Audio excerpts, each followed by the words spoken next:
Hello, everybody, and good afternoon, and welcome along to this very special RTS Midlands Dancing on Ice Masterclass. Now, me, as a Dancing on Ice superfan, I can't tell you how excited I am to be hosting this. If I do end up wanging on too much or giving like the back catalogue of Dancing on Ice from 10 years ago and show my anorak knowledge, then please send somebody in to dart me from a safe 2 meters away. So I'm Richie Anderson, and I am on the Radio 2 Breakfast Show every morning with Zoe Ball. I'm also on the One Show on BBC One, and I thought as a special treat I would broadcast to you in a tablecloth, which I bought today for 15 quid. A bargain. It was the last one on the mannequin, so she gave it me for 15 quid. And I want to start by saying a massive thank you to the RTS in the Midlands. And I want to tell you a bit about the RTS in the Midlands, because the Royal Television Society is a charitable hub for all things television. So if you're interested in anything to do with TV, whether it's presenting, whether it's production, whether it's craft, whether it's engineering, then this is the place for you. And as an organisation, they host hundreds of events every year where people who work in television can share their knowledge. And I think it's great, really, because if you're one of those people who is desperate and get your foot on the ladder, then it's great to kind of do these events, because you get some incredible people, like the two people we're going to meet today, who come on and share a bit from their fountain of knowledge. And broadcasting in the Midlands at the moment is absolutely thriving. And the RTS in the Midlands is specifically concerned with spreading the word about all the great work that goes on in this region and making sure that the diversity of the area is fully realised, utilised and reflected in all TV production, whether that's on screen or off screen. Now, thank you for joining us today. I'm slightly overwhelmed and thrilled that you're here. Make sure you check out the RTS in the Midlands website for more information. They're on social media as well. So on Twitter, it's at RTS_mids. If you didn't catch that, I've been told I've got to tell you that about 20 times. Don't worry. I'll be saying it again about another 86 times within the next 10 minutes. So don't worry if you missed it then. And I'm really excited about today because we've got an exclusive behind the scenes of Dancing on Ice. It's going to return in January. My favourite, I'm going to say it quietly because I'm at the BBC, my favourite of all the television shows, Dancing on Ice. I think it's fabulous. I think it's great. When I got my new tiles done in my kitchen, I did attempt to do like a little shimmy and a little headbang, but it didn't go very well. It's because it was quite slippy when I first got it, and I'm a softer. So I do often pretend to be one of the dancers. So Dancing on Ice, fabulous. Every year, 12 contestants ditch their day jobs and dedicate their winter months to learning to skate under the watchful eyes of all of our heroes off of the Olympics, Torval and Dean. It's made by ITV Studios, and it is the jewel in the crown of ITV's entertainment slate, and it's been running for 12 series. So I'm going to introduce our very talented panel. There was a rule for the panel to be involved in this. They had to have a connection to the Midlands. There is quality control. We haven't just let anybody be involved. So first and foremost, I'm going to introduce Clodagh O'Donoghue, who is the executive producer, who is a student in Leicester, and Sita Patel, who is the creative producer, who actually comes from Leicester. So I want to say first and foremost, welcome to both of you. Clodagh, thank you so much. Thank you for joining us. Oh, delighted to be here.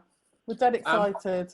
I love these Zooms because I'm nosy, and I love doing Zooms with people from work. So I'm like, oh, what's in the background? Where are you now? Because what's that in the background? I'm trying to be nosy. What's going on with the interior? Where are you? Oh, I'm in my spare bedroom, which we've turned into an office. My husband works in IT, so he's talking about technical stuff opposite me normally, and I'm sat here talking about celebs and colours and things like that, and he's like, your job is mad. And this lovely piece of work is by Adam Hemis, who's a really good friend of mine, but is also an edit producer in television, but does loads of art, so shout out to him. Oh, loads of love to him. Sita, hello to you. Hello. And where are you today, Sita? Look at your interior, girl. You've done well. Where are you? Well, I've just found the one exposed brick wall in my flat that I can sit in front of, because I thought it's so passé now sitting in front of your bookcase. Yeah, that was so like 2 months ago into lockdown. Clodagh, so you are the executive producer. Now, I work in the media, and that's the type of job title where I'd imagine if I did something wrong, I'd be hoisted up in front of you. So what exactly do you do? Stop nodding, Sita. really anything to do with the show goes through me, and I might have to refer it up. I'm not saying there's some things I have to refer up and to get checked, but everything, you know, from who we're casting on the show, pros and celebs, the set, the costume, VTs, our budget, how we spend our money on the show. Because yes, we have a budget, but it's how do we want to spend it? Where do we want to spend it? And I'm also sort of the middle person between the team and the commissioning team. So if there's any questions, I'll go up and ask them. I don't know why I keep raising my arms in the air, but I sort of think the commissioners are up there. They're above you. They're above me, yeah. And literally they're on the next floor up normally when we're in the office. So yeah. So yeah, sort of everything basically. No 2 days are the same. And I think I've been sat opposite my husband, as I said, who didn't have a clue what I did. And he's like, your job is mad. Like, you're talking to lawyers 1 minute, then you're talking about money. Yeah, he just goes, God, you do a lot. He's sort of got more respect for me now in my job. You sound like a contestant on The Apprentice. You just do a bit of everything. I imagine in the back of a cab on loudspeaker on your phone. Sita, creative producer, sounds like the type of thing, if you dropped it in at a dinner party, everyone would be like, ooh, tell me more, tell me more. What do you do? So in a most basic form, it's basically any music you hear on the show and anything it looks like, that's what my job is to come up with. There's me and another creative producer who work really closely together, and we've just got to think of any couple skates we have, any group skates, any voting windows, anything like that. We've got to try and think of what we can make it look like and what it will sound like, really. And then we work really closely with all our other departments like wardrobe, graphics, lighting, the director, to make sure things go from mood boards to actually making sense and making it onto the screen. And then I also have to produce our commentator, Sam Massaface, who I love him. So he's the one that talks over all our slow motion clips and explains what's going on. So I have to pick those clips and then speak to our head coach, Karen Barber, to actually find out what those moves are called, because I don't know off the top of my head. So I rely on her knowledge. It's the Teapot Lift. It's the. They've got mad names as well, haven't they? Oh yeah, all mad names.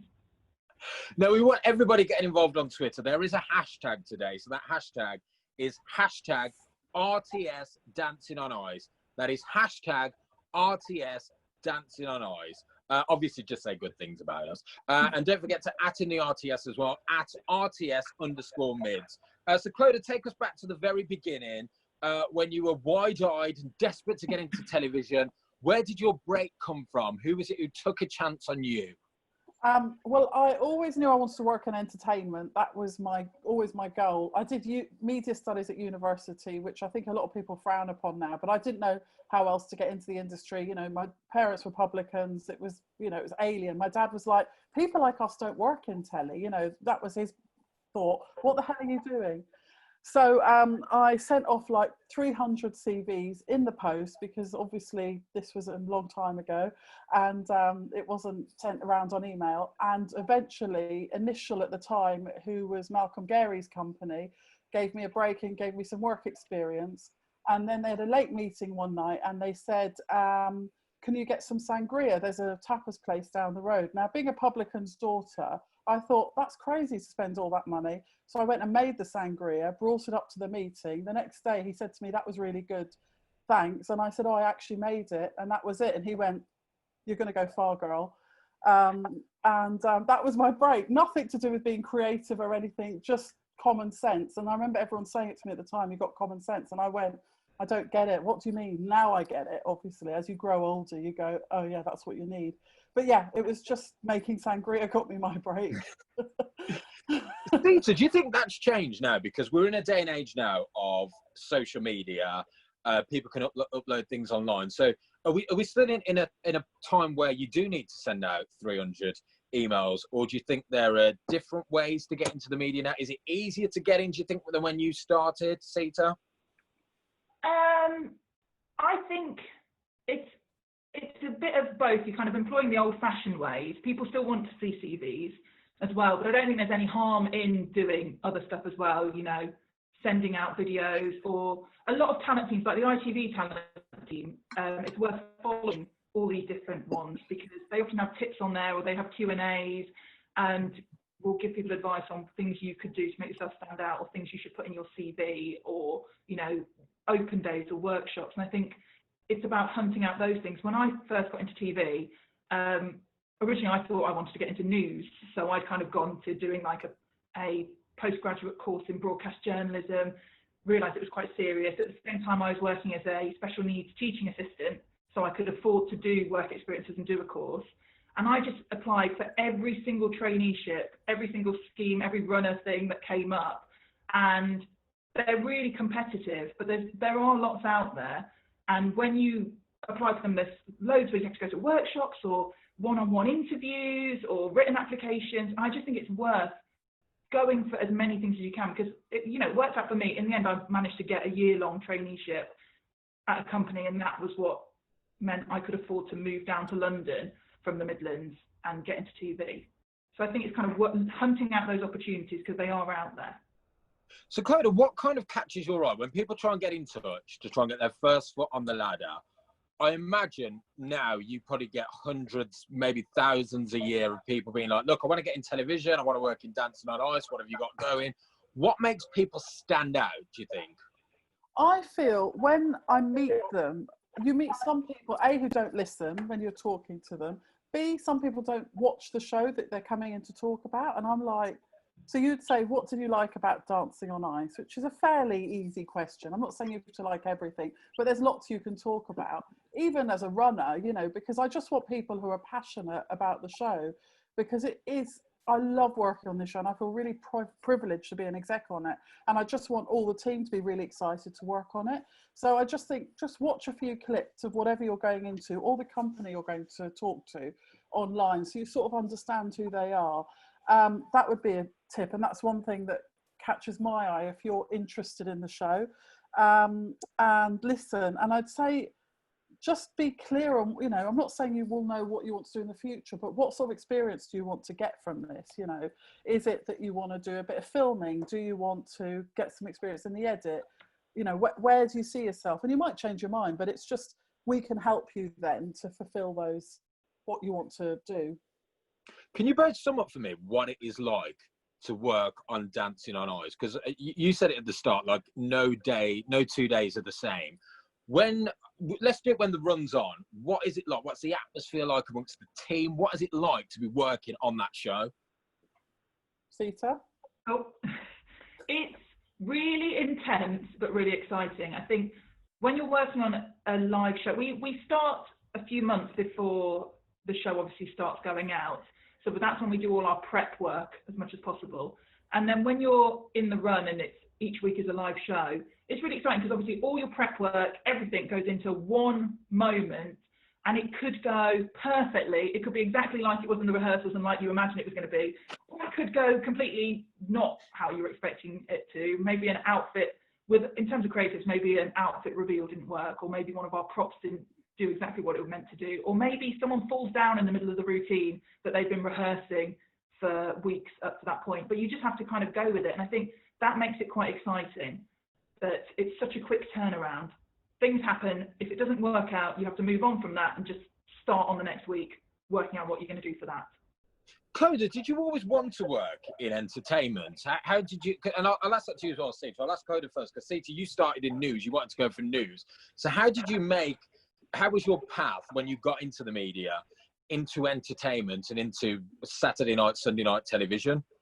Well, I was an office runner for a couple of years, and then I got a break as a production secretary on Pet Rescue, and I learnt a lot on that show, but I actually hate animals, which I shouldn't say. I'll probably get loads of abuse now, but I'm not an animal lover. I'm not a massive, didn't grow up with cats or dogs or anything.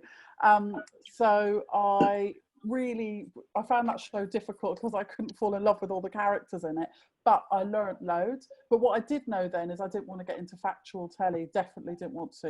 And I grew up watching TFI Friday, The Word, Don't Forget Your Toothbrush, and I just love that you don't know what's going to happen, that heart in your mouth, watching the show. I love the buzz of that, and I knew that's what I wanted to do.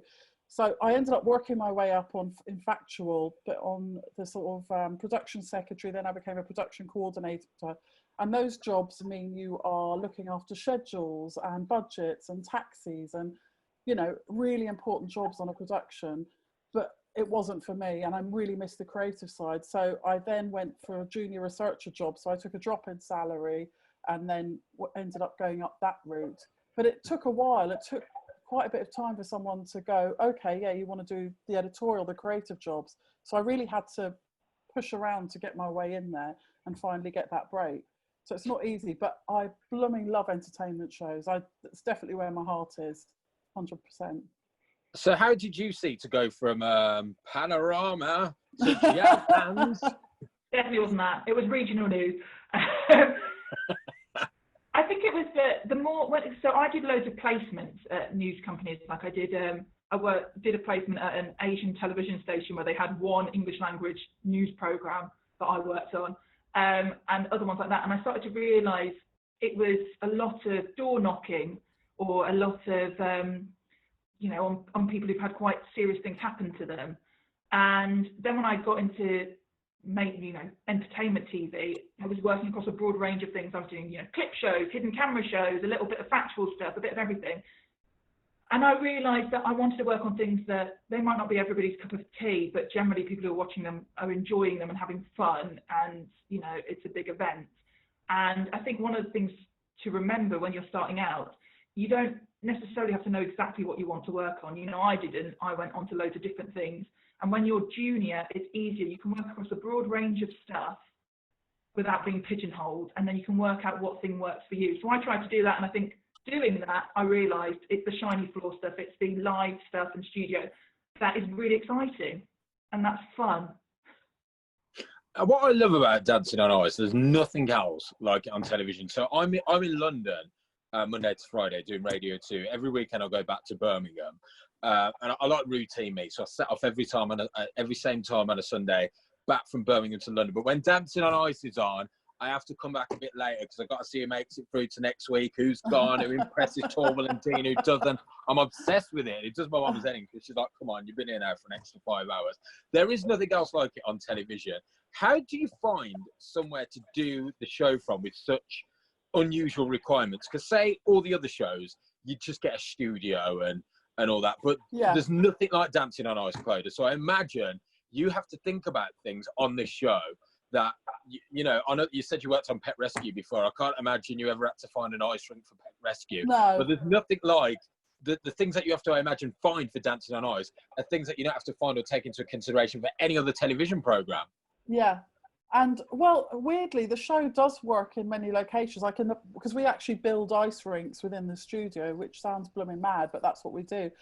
So historically, the shows come from Elstree and Shepperton, but when we relaunched, we were looking for a new space because those places were busy and booked up. So we found this site in Bovingdon, which is the old airfield. And we've built this structure, which is now a permanent sort of studio, semi-permanent studio in Bovingdon. And actually the Masked Singer comes from there as well now. And there's 2 ice rinks there. So there's loads of, you know, it's blooming cold, I'll tell you that much, around site during the week. It's all right in the weekends when the proper lighting's on, but during the week it's so cold though that we're all sat there wrapped up when they're rehearsing all their pro numbers. But Bovingdon, it needs to be big enough to fill 2 ice rinks because we've got a rehearsal rink and then we've got the main studio rink, which are used all week. And then, you know, as you say, there needs to be enough space for the rinks plus all the crew around it, you know, dressing rooms, parking, etc., etc. So Bovingdon was the perfect site because it was sort of purpose built with our show in mind because we were the first show to go in there. And yeah, we're very happy in our little home. And in COVID, it works as well because we're just sort of isolated and there's not loads of other shows around us. It's just us. It's a mile up the runway. So we really are. It's just us. Yeah, well, I was going to ask you about COVID actually, because everyone in the media is having to work very differently because of what's going on at the moment. For the series coming up in January, Sita, what are some of the things that you're having to take into account for this year?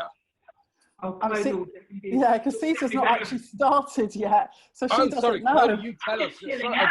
Look at me chucking you in at the deep end. I'm waiting for Clodagh to sort it all out before I come back. Yeah, exactly. Will it be different, Clodagh? Because I kind of think, can the dancers pick each other up? Are we going to see a headbanger this year? Yeah. What about the judges? Because they're all next to each other behind the table. And this is all the stuff we've got. We had a heads of department meeting, or HODS meeting as we call it, the other day with all our brilliant team, and we were talking to our set designer about the judges desk, and he started drawing up the judges 2 meters apart and 1.5 meters apart and then 1 meter apart with perspex. So we've got all those decisions to make as we move forward, and what works with cameras and lighting, because, you know, will there be a reflection off the perspex if we go from a certain angle in the judges desk? So that's something we're resolving and looking at constantly. I mean, you know, we're on air till January, so we need to make those decisions probably in November time. The cars start training in October, the pros and celebs. So the celebs and pros will go into a sort of isolation separately in order for them then to come together and train. So, and then there'll be testing as well. And this is ever evolving as well. But I think testing and just being clean, as I'm calling it, so having a bit of a period where you're not going out and going to nightclubs and rubbing up against people will be really helpful. I love that there could be perspex on it. It'd be like the pack and scan in Tesco. Yeah. I don't think Dom, our set designer, would like that. He wouldn't like that analogy. A big part of the show is the celebs. How do you cast the celebs? Like, how do you put the mix together? Because I always think that's really important, isn't it? That you get the right mix of people from all ages. And I imagine as well, you know, tell me if I'm wrong, but I feel like personally as a viewer and somebody who loves Dancing on Ice, it's an 8 to 80 show. So the 8-year-old granddaughter can watch it with the 80-year-old nan, with the parents in between. So I'm guessing you're getting somebody who everybody in that family knows. Yeah, basically that's what we aim for. And it's also, we meet everyone we discuss, like we'll have brainstorms in the office, well, if we worked in an office on Zoom, and we will then come up with names, and then we'll start approaching agents and asking if they're interested, and then meeting people on the ice. So we would meet absolutely everyone on the ice. Even if Beyonce wants to do Dancing on Ice, she would have to come to an ice rink and meet us. There is no one that will not come to the ice rink, because it's for safety, really, number one, because we have to just make sure you can get from A to B. And some people are better than others. That's fine. We can coach people. It's how, if they can be coached, and our coaching team feel like they can listen and take on all the advice, and just also just personality, because we want a mixed bunch, as you say. You know, we want someone who's, you know, very ambitious and who wants to win. We want someone who's funny. We want someone who maybe there'll be a romance, who knows. We got a marriage last year. We got a engagement with Brianne and Kevin, and I mean, I was delighted about that. You love Kevin, don't you? Kevin Kilban is my absolute favourite ever, who's been on the ice. Yeah.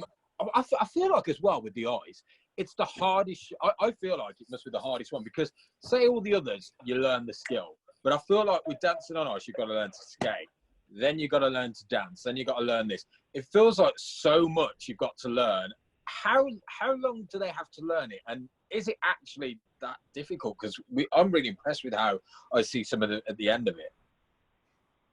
I think it is blooming difficult. I mean, God, I've got so much. I'm so impressed with our celebs that do this show, but they get to really love it and were really rewarded. Like Jane Danson, who did it a couple of years ago from Coronation Street, she still skates now.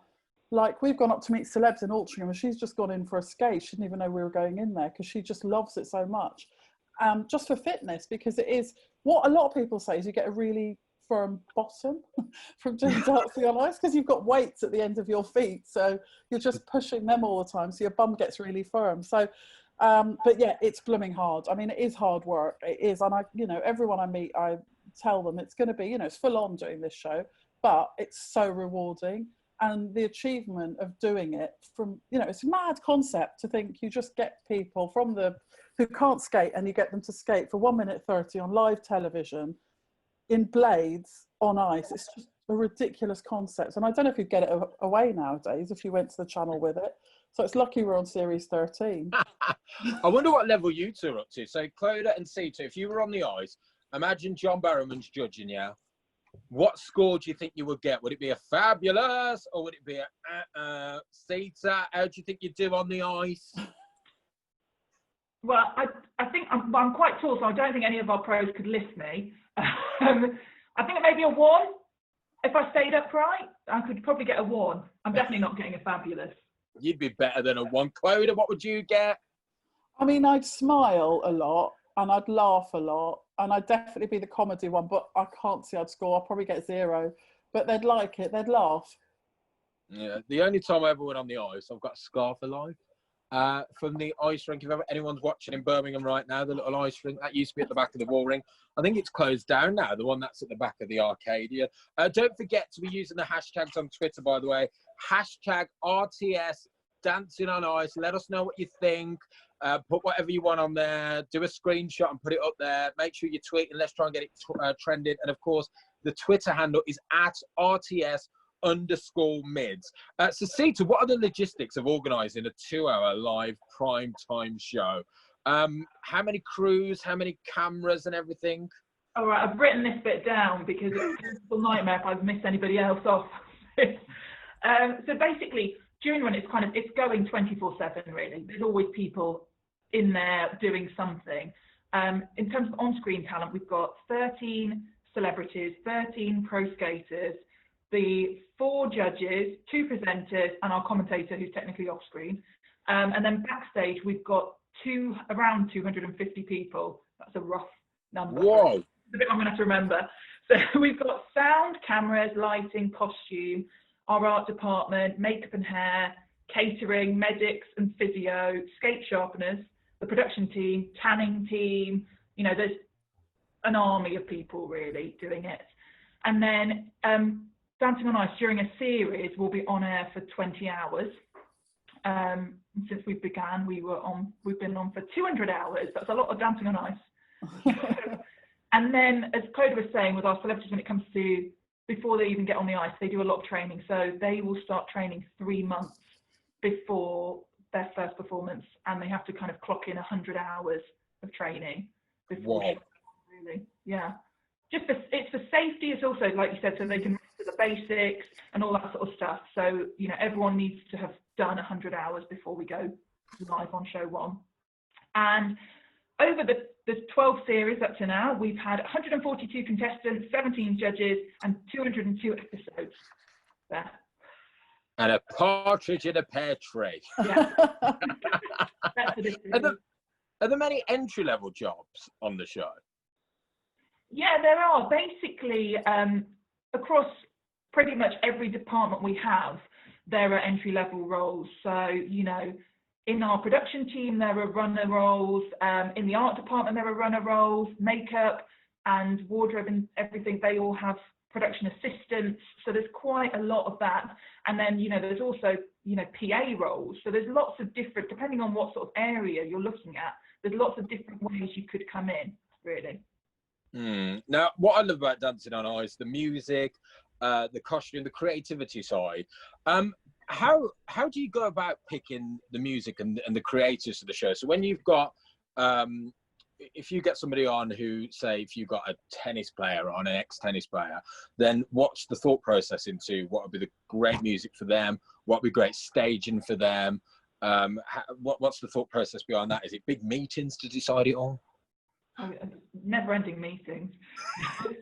We're basically constantly listening to music anyway, and constantly trying to come up with ideas across the year, really, that we could use in the show.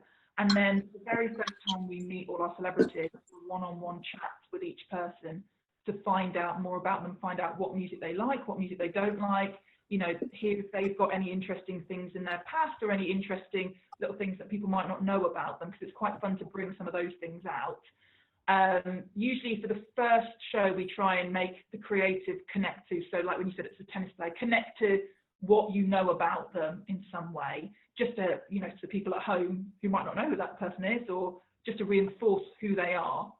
And then across the series, we sort of use those initial chats as a sort of jumping board, really, to then think about all the different things we could do with them. And we try and make sure that across the series, every couple has a mix of really energetic upbeat tracks and also slow emotional ones. So nobody's doing one thing for the whole thing. And then we make sure that each episode has a balance. So we don't have just, you know, 1 week where you're tuning in and every single person's doing a really slow ballad, because that would get quite boring quite quickly. So it's just balancing those things, and then liaising with everybody to see that they think things will work, really. Talking to our head coach, Karen, and our associate creative director, Dan Whiston, to make sure tracks are skatable. Because you might think a song's really great, but it actually might be really difficult to skate to because you can't build up at places. It's different to just dancing. And then talking to all the different departments. So an idea we might have had for a creative that we put on our mood board, once we've spoken to the art department and we've spoken to lighting and wardrobe, it can evolve across the show. So it's really nice because it's collaborative, really. How do you pair up the celebrity with the pro skate then? Because I imagine, Clodagh, it's not just pulled out of a hat. No, it's not. When we meet the celebrities on the ice, we ask them what sort of pro they'd like. Like, are you competitive? Would you need a pro who will push you? Or do you just want to have a laugh? Or do you need someone who's calm and nurturing? And so we just sort of try and get a feel for who the celebrity is. And then we try and work out who they'd be well paired up with. So that's how we do it. And also heights, because height's quite important. And if we think you could lift them, if we think the celebrity could lift such and that pro, or yeah, but basically it's personality and height, I would say. They're the two main things that we look for when we're pairing them up, because we just want people to have a good time on this show. You know, it is long hours and hard work, and it's just really important that everyone enjoys themselves, because there's no point doing it otherwise unless you're going to enjoy it. And you mentioned competitiveness. Do you get people who come who are like, oh, you know, I'm just here for the journey and to have a laugh, and then 2 weeks in, like nudging people back, saying, I want to win? Do you see the competitiveness sort of ramp up as the weeks go on? Yeah, definitely. And I think the further they get, and I think some people surprise themselves that they're better than they thought they'd be, and then they're like, hold on, I think I've got a chance, I've got a shot at this. And do you know what? I have to say though, we've been very lucky because we've had some brilliant contestants on the whole. Everyone's been amazing on this show and taken it in the spirit it should be in. So we've been very lucky because, you know, it is for a trophy at the end. It's not a life-changing amount of money or a record contract, or, you know, it's fun, isn't it? It should be fun. But yeah, they definitely get competitive, which I love, because I think, God, yeah, why are you doing it otherwise? Let's do it. Well, that's like an American thing, isn't it? Like, if you ever watch American X Factor compared to British, you know, like on our ones in Britain, they're like, oh, you know, I'm just here to, like, you know, meet Simon Cowell and get through. And America, like, I'm the best, I'm going to win, blah, blah, blah. Yeah. So I like a couple who, but they are, aren't they, in the American ones? Yeah, I like when they're like that. I like people who are like that. I love Torval and Dean, I'm not going to lie. Like, I love my mum and dad, Nikki and Steve, but if they weren't my mum and dad, I'd want Torval and Dean to be my mum and dad. They're like my TV mum and dad when I watch them on the screen. How important are they to dancing on ice? They are dancing on ice. Like, they are the absolute heart of this show. And without them, I don't think we'd have a show, because it's just so integral. The viewers love them. We love them. They are so helpful as well. Like, at the moment, we're looking at the boots for the celebrities, because we're trying to get some softer boots. So I don't have a blooming clue. So I'm ringing Chris and Jane going, where do I start? What do you think? Like, and they're just so helpful. And blades, because there's a load of blades that you have to put on the end of the boots, and there's so much choice. I don't have a bloody clue, so I've got to ask them all the time. And all those questions that I don't know, they are just so helpful and not patronising, and just really, we're very respectful of each other. But on screen, they are so warm, encouraging, honest, and just, you know, when they pull together group numbers, when they skate, they still give us goosebumps now. Like, I feel so privileged when I see them rehearse still, and I'm like, blooming heck, that's Torval and Dean. Like, I had every book, I had every, you know, I was there with a t-shirt in 1984, not that I'm that old, you know, and they're from the Midlands. Yeah, I went to see him in Disney on Ice at the NIA in Birmingham. Did you? Gladiator. I went to see Torval and Dean in Disney on Ice, and I remember, you know, the big cup out of Beauty and the Beast. So I remember them skating around Torval and Dean. I was like, I want to be like them one day. They're amazing. Torval and Dean, not the big cup skating around, although the cup was amazing.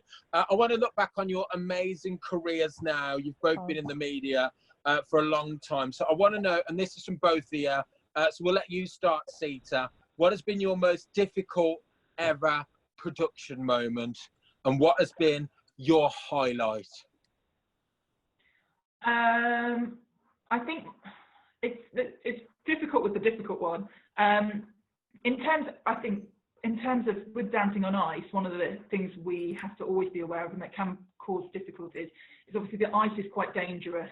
So we've had a number of injuries in the past, or, you know, we obviously take our pro skaters and our celebrities' well-being really seriously.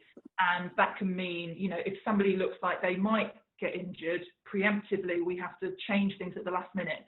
So that can be, especially on a live show, that could be really close to the wire where something has to be changed, or, you know, we have to change the skaters into something, or we have to completely change a track and creative.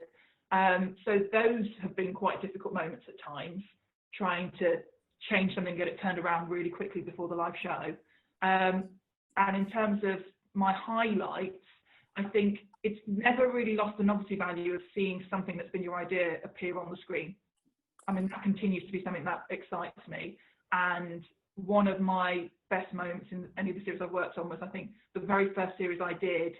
One of the very first episodes had a creative that I pitched to Clodagh in my interview.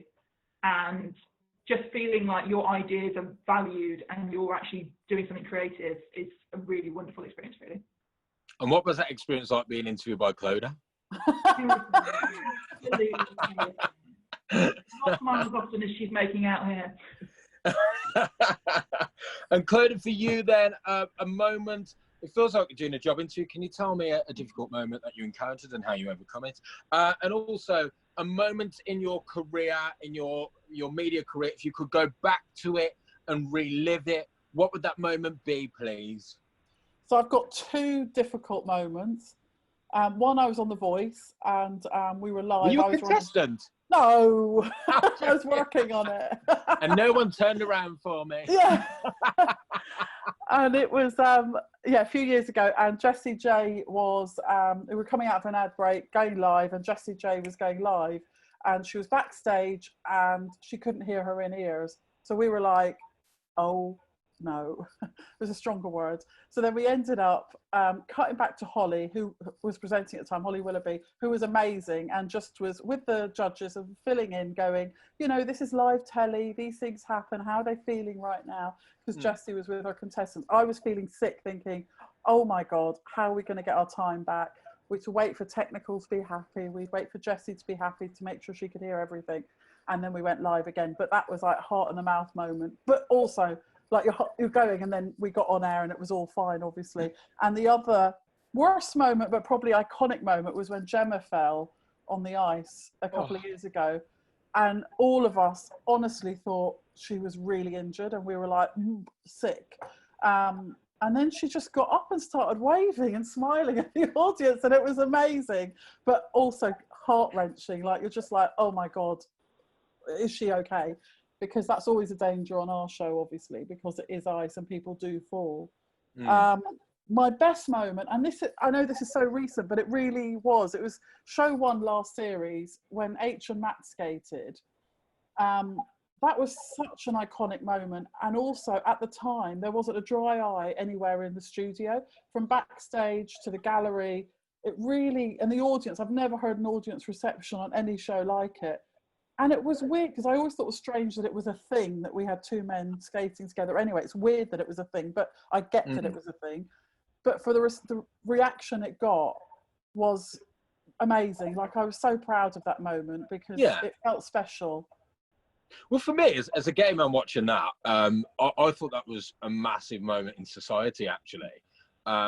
And I know we might think that we live in a day and age where you think, you know, two guys should dance together, no one should bat an eyelid. For me, watching that was really empowering. And I don't know, watching that kind of made me feel sort of an element of acceptance, even though, and I know this might sound stupid to say because it's two people dancing on an ice skating competition, but it was a beautiful moment. Were you surprised by the reaction to that? Because it was so positive and so overwhelmingly. Well, I mean, I don't know if it was different from your side, but what I'm talking about, social media and the press. Yeah. Were you surprised by the reaction to it? I was delighted, because, you know, we thought there might be more negative reaction, because it can be 50-50, can't it? You know, when you read stuff online, and it shouldn't be, but we were so delighted, and it was so lovely. I remember when I said to Matt Evers, who was H's pro, and I rang him to say, look, H has approached us about this. What do you think? Are you up for it? Because, you know, you never know. They've both got to go in this holding hands and going, we're going to, because it's a brave thing to do as well. Cool. You're putting yourself out there. And he started crying on me saying, I can't believe the network are going to go and do this. This is amazing. And it was, I don't think I'd quite realised quite what a big deal it was, you know, because it shouldn't be a thing, as I say, but of course it is. And it was just amazing. Yeah, I'm really proud of the team, what they produce. And also going back to Sita and Jess, who are on the creative team, the creative they came up with was just perfect, because you wanted to come up with that. What is it? You don't want them coming out to, I'm coming out, or I don't know, YMCA. It had to be the right track with the right screens, with the right costume. And I just thought it was all just perfect. Yeah, I'm very proud of that. No, it absolutely was. I'm going to take some questions now from people who are watching. Now, Okay. I'll just warn you all, I had to do like a little run through yesterday and ended up pressing a button and joining somebody else's Zoom. I'm like a nana on this. So if I end up going off now, then you lot just talk amongst yourselves. So fingers crossed. Oh, hang on. Oh, okay. Can you still hear me? Yeah. Yeah. Okay. I've got there's loads of questions. This is good. How do you find the balance between maintaining the winning format, but also keeping it? Yeah, so this is from Charlotte. How do you find the balance between maintaining a winning format, which you have, and keeping it new and exciting? So every year, I mean, we just spoke about, I don't really know how to get back to you now. Am I on? Yeah, so we just spoke then about the H moment last year. Are you always thinking of how you can push the boundaries for the year afterwards?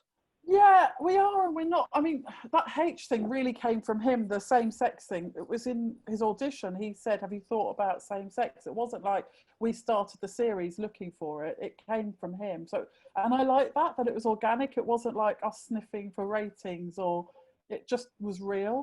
But obviously, like we brought in Ice Camera 2 years ago, where we actually, to find a skater who could skate and hold a camera, and that has completely transformed visually the show, I think. And that's something I'm very proud of as well, because just finding someone who was up for doing that wasn't easy, someone who could skate really well, because that person who's holding the camera also has to understand skating well enough that they can manipulate and understand where someone's going to go. So like me or Sita couldn't just grab a camera and go and do it, even if we could skate, because it's understanding how skaters move. And I just think that's really transformed visually the series. But yeah, we're always trying to push things, and also just format points and things like that. We're just trying to think of different ways. And openers, you know, there's so much pressure now creatively, I think, because everyone's pushing everything bigger and larger and more sequins and more lights. And you know, Sita and I and Jess and the team will start sitting down in a few weeks and going through what the hell can we do this series to push it and make people go, wow. But that's what's great. We're very lucky. We're very privileged in our jobs. Yeah. This is from Anonymous, and they say, don't worry, it's not one of those ones. They've all been filtered out. What's the best piece of advice you've both been given in television? Best piece of advice. I've got one. Shall I go first, Sita? Yeah, you go first. Yeah. Trust your instincts, which I think is brilliant advice, because if you've got a gut feeling about something, be it good or be it bad, there'll be a reason, and you've just got to go with that feeling. Because I think you doubt yourself a lot, because there's so many, especially I think there's lots of decisions we made all the time in this job. So I just think trust your instincts is really important, because you will know what's right, and not everyone will agree with you, but you trust yourself. Yeah, that was it. Simple as that. Trust your instincts. Sita? Mine would be kind of keeping people around you who are going to keep you grounded and also keep encouraging you. So it's good to have people who are, you know, especially when you're starting out as well, but even at this level, people who you can talk to about your career or talk to ask advice. A lot of people are freelance, so just checking about rates and things like that. So you could having open conversations with people that are your level, so you know that you're not on your own, really. Feeling like you've got your own little network of people who can keep supporting you and encouraging you, because there are times when it's harder to find jobs, or there are times when you might be doing a job that you're not sure if it's the right one for you, and it's just good to have those sort of people around you who've had similar experiences. This one is from Anonymous again, a different Anonymous, not the same Anonymous. They want to know, who is the skater? They start by saying that Ray Quinn is their favourite skater ever. I would second that. I liked Ray Quinn. I thought he was fabulous. Who is the skater who has surprised you the most? They turned up on day one and you're like, oh, here we go, Bambi on ice. And then by the end of it, they're like, Swan Lake. So who has surprised you the most from zero to hero? I would say, for me, Joe Swash last year was, I mean, when we do this masterclass day, which is everyone's first steps on ice, and he was like falling over. Who's like I don't know what you call them when they fall over all the time. It's a toy that we were calling when I can't remember the name of it now. Yeah, that was it. And we kept laughing because he just somehow managed to stay on his feet, but he was like, whoa, all the time. Anyway, so if you had asked me to bet who would be in the final at that point, I would never have said Joe Swash. And to win it, and also lovely bloke, worked really hard, was fantastic. Also, I would say Wes, who did it a couple of years ago, because he was terrible. From the Midlands as well, Wes Nelson from the Midlands. And he was terrible when we first met him, but it's just hard work. If you put your head down, you can do it.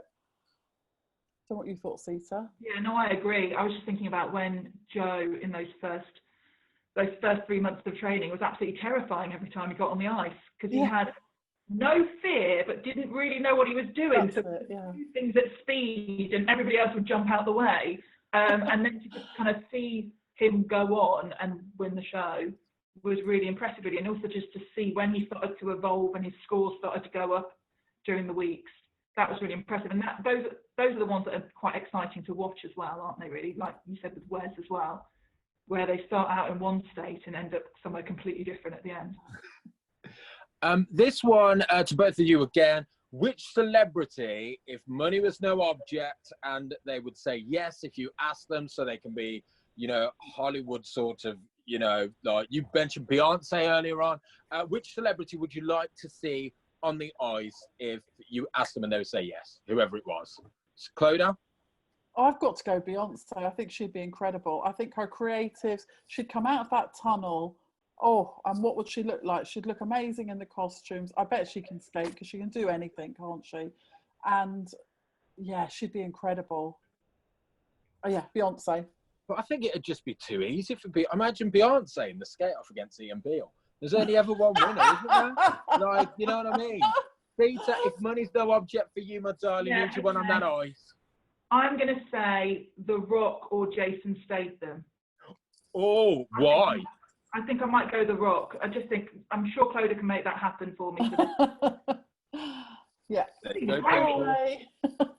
The Rock on ice. Jane Green, Richie, how have you found the transition from radio to steady, the move from Midlands to London? I'm not going to do any questions, but I'm going to flip it to you because they asked me about moving from the Midlands to London. Is it possible, do you think, to work in the media outside of London? Or do you think that you have to be in London to have a real shot at the media? Because I kind of felt like there was a lot of opportunity for me in the Midlands. How do you see? You're from Leicester. You've made the move down. What do you think? Can you be successful in the media outside of London? Yeah, I think you can. I think it's good not to be so London-centric about it, I say, whilst having moved down to London. But I think especially now there are more opportunities outside of London. There are more productions that are trying to do regional productions, so are specifically looking for people who are based outside of London. So it's good to keep an eye out for those. And, there's Salford, there's stuff in Birmingham. It's kind of keeping an open mind as to what you're doing, not necessarily thinking, oh, I have to work on this specific show like X Factor or Britain's Got Talent. And yeah, I do think there are opportunities outside. Oh. Sorry if I keep disappearing. I'm going to that chat screen. I told you, like it keeps flashing up, and I'm pressing the button, and I'm worried. I feel like I'm going to do. Is it on FaceTime where you give yourself like a dog tongue or something in ears? I'm just worried about pressing the wrong thing. What do you think, Clodagh? I mean, in terms of being outside of London.